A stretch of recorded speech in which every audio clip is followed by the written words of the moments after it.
Bonjour à toutes et à tous, vous écoutez Cinécast, le podcast qui chaque semaine vous recommande des films à voir en streaming, au cinéma surtout, hein, en streaming parfois, et aussi de temps en temps en VOD, mais surtout au cinéma. Ici Thibaut en direct du Festival de Cannes, et aujourd'hui je vais vous parler d'un gros morceau, un film qu'on attendait depuis des années, à savoir Megalopolis de Francis Ford Coppola, qui fait son grand retour au cinéma depuis, j'ai pas regardé quand était sorti le dernier, mais il y a une bonne quinzaine d'années, je dirais, hein, c'était Twixt, si je dis pas de bêtises. Euh, et donc, le grand retour de Francis Ford Coppola, je dis, parce qu'il a dû financer ce film lui-même, un peu moins de 15 ans, Twixt, voilà. Il a dû financer ce film lui-même. Personne n'a voulu financer ce Megalopolis, projet qu'il a depuis des années et des années. On en parle depuis vraiment très longtemps. Et finalement, lui-même a sorti le pognon pour le faire. Et pas qu'un peu, parce que on a passé les 100 millions de budget, ce qui est énorme. Alors, c'est un film qui a donc été terminé assez récemment, qui est présenté ici en première mondiale au Festival de Cannes, qui passe en compétition, et dans lequel on retrouve Adam Driver, Giancarlo Esposito ou encore Nathalie Emmanuel. Mais de quoi parle ce Mégalopolis? En fait, il est question d'une épopée romaine dans une Amérique moderne imaginaire en pleine décadence. La ville de New Rome, qui est en fait New York, mais un peu modernisée, doit absolument changer, ce qui crée un conflit majeur entre César Catilina, artiste de génie ayant le pouvoir d'arrêter le temps, et le maire archi-conservateur Franklin Cicero. Le premier rêve d'un avenir utopique idéal, alors que le second reste très attaché à un statu quo régressif protecteur de la cupidité, des privilèges et des milices privées. La fille du maire et jet-setteuse Julia Cicero, amoureuse de César Catilina, est tiraillée entre les deux hommes et devra découvrir ce qui lui semble le meilleur pour l'avenir de l'humanité. Tout un programme, et on en parle un peu plus longuement après un extrait de la bande-annonce.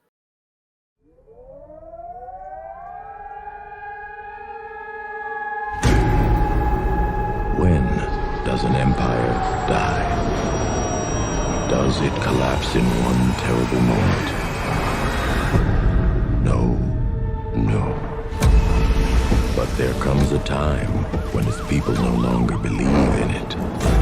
Don't let the now destroy the forever. Ladies and gentlemen, and children of all ages, welcome. Is this society, is this way we're living, the only one that's available to us?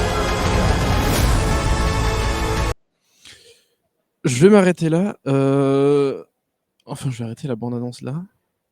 Et en même temps, j'ai l'impression que ça monte beaucoup et pas grand-chose, tellement ce film aborde énormément de thématiques, va parfois en profondeur de plein de choses, parfois en surface d'autres, mais ça aborde énormément de choses. Et honnêtement, on va pas se mentir, hein, après avoir vu le film, on comprend pourquoi personne n'a voulu financer ça. Parce que c'est un film extrêmement compliqué, alors pas forcément à comprendre dans les grandes lignes. Je pense que tout le monde est apte à comprendre les principaux enjeux, les grandes lignes. On a des familles qui sont en conflit, des conflits d'idées, des conflits de pouvoir, des familles qui vont se réunir, se désunir, des alliances qui vont se faire, qui vont se défaire. Bref, des thématiques de lutte de pouvoir et de grandes fresques familiales assez classiques, que ce soit dans la littérature ou au cinéma, avec une énorme inspiration de l'Antiquité, que Francis Ford Coppola aime énormément visiblement, et il ne manque pas de nous placer quelques mots en latin de temps en temps. C'est un film qui parle, qui est un peu grand guignolesque, qui est grandiloquent, qui nous montre des personnages complètement démesurés, exubérants. Il y a celui évidemment de César, qui est incarné par Adam Driver. Il y a aussi celui de son cousin, qui est incarné par Shia LaBeouf. Il y a le personnage de Jon Voight, qui joue le grand-père des deux. Il y a Giancarlo Esposito, qui fait donc le maire, et futur, enfin, et ennemi de César. Ça nous parle de montée, de chute, ça nous parle d'amour, ça, ça nous parle de plein de grandes thématiques, dont certaines sont très intéressantes, d'autres pas du tout. Et tout ça tourné, enfin, emballé avec quelque chose d'assez assez moche. J'avais pas vu grand chose du film, j'avais pas vu les bandes annonces, comme souvent. Si vous m'écoutez, vous savez que je ne regarde pas les bandes annonces avant de voir les films. Je n'avais juste vu qu'une image, à savoir celle de la vignette ici, donc celle d'Adam Driver et Nathalie Emmanuel qui sont sur le toit du Chrysler Building à New York, et avec un fond où on voit vraiment les effets spéciaux qui ressortent fort. Et ici, vraiment, c'est comme ça, mais puissance 1000 tout le temps. Ça veut dire c'est des ciels très moches, des lumières pas belles du tout, des décors pas forcément très jolis, des fonds verts qui se sentent vraiment forts. Donc c'est vraiment pas très agréable à regarder, et en même temps, tout le film est assez fascinant. C'est-à-dire que je suis évidemment ravi d'avoir vu ce film, et qui plus est ici au Festival de Cannes. Une fois n'est pas coutume, en plus, enfin, en tout cas depuis quelques années, la projection presse a eu lieu avant la projection officielle, parce que c'est plus le cas depuis presque 10 ans. Donc je suis évidemment ravi d'avoir vu ce film, surtout dans ce cadre-ci, mais c'est vraiment pas un film que je reverrai. Parce que déjà, comme je dis, c'est vraiment pas beau, donc c'est pas agréable à regarder. Mais c'est assez fascinant de voir ce réalisateur qu'est Francis Ford Coppola réaliser, réussir à faire ce film qui a coûté 150 millions, je pense, que personne n'a voulu financer. Et on comprend évidemment pourquoi quand on voit tout ce qui se passe. Donc, l'histoire part dans tous les sens. C'est pas beau. C'est vraiment pas beau. Les comédiens, il y en a qui sont un peu plus enrôlés que d'autres, même si globalement ça passe, mais des fois c'est vraiment un surjeu, un truc très très théâtral qui va pas forcément.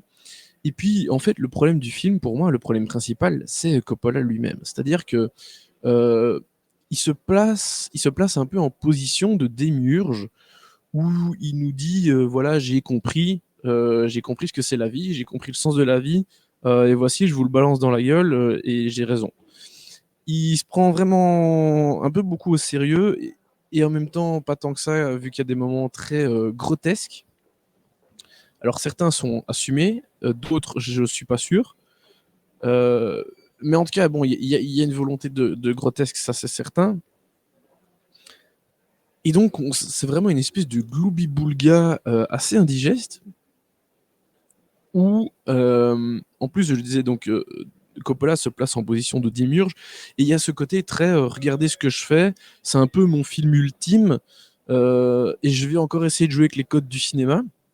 D'ailleurs, je vais pas vous spoiler. Alors le truc, c'est que je sais même pas comment ils vont faire quand le film sortira en salle, parce qu'il y a une espèce de happening pendant la séance, on va dire ça comme ça, une espèce d'interaction avec le public. J'en dis pas plus. Donc ça tombe, ce qu'on a vécu ici se passera absolument pas quand le film sortira en salle. Donc voilà, c'est peut-être quelque chose de très privilégié au final. Mais voilà, en tout cas, je me demande comment ils vont faire, s'ils le font, lors des séances publiques une fois que le film sera sorti. Donc voilà, il a créé ce petit happening vraiment pour faire style. Voilà, j'essaye encore aller 50 ans, 60 ans après le début de ma carrière, j'essaye encore de réinventer le cinéma et de montrer que je suis jamais vraiment parti, que j'ai encore des choses à montrer, des choses peut-être pas à prouver, mais voilà, de remettre un peu l'église au milieu du village, et faire coucou, et je suis Francis Ford Coppola, ne doutez pas de moi, quoi. Donc voilà, c'est très très compliqué de parler de ce film, et je fais exprès de ne pas rentrer dans plus de détails d'un point de vue thématique et d'avancement d'histoire, de développement de personnages, parce que ce serait éventuellement gâcher le film à ceux qui vont le voir. Mais dans l'ensemble, je peux vraiment pas dire que j'ai aimé Megalopolis. Et d'ailleurs, ça a pas mal hué à la fin de la Projo Presse. Et les personnes, globalement, tous ceux avec qui j'en ai discuté très brièvement, parce que là j'enregistre vraiment assez vite après la fin de la projection, ceux avec qui j'en ai discuté très brièvement n'ont pas aimé non plus. Donc ici, alors je vais pas reprendre cette expression que j'ai lue un peu partout avant, d'ailleurs certains en parlaient, disaient ça sur Twitter pour se moquer des futurs micro-tweets sur le film, des micro-critiques sur le film disant grand film malade, etc. Ici, j'ai plutôt envie de dire c'est une grande maladie avec des bouts de film par moment, parce qu'on n'a vraiment pas quelque chose de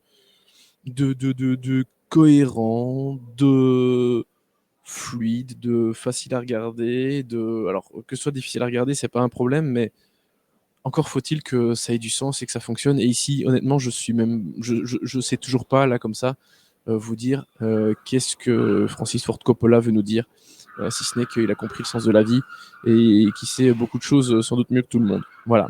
Donc grosse déception, hein, et en même temps œuvre fascinante à regarder. Donc voilà, je suis content de l'avoir vu.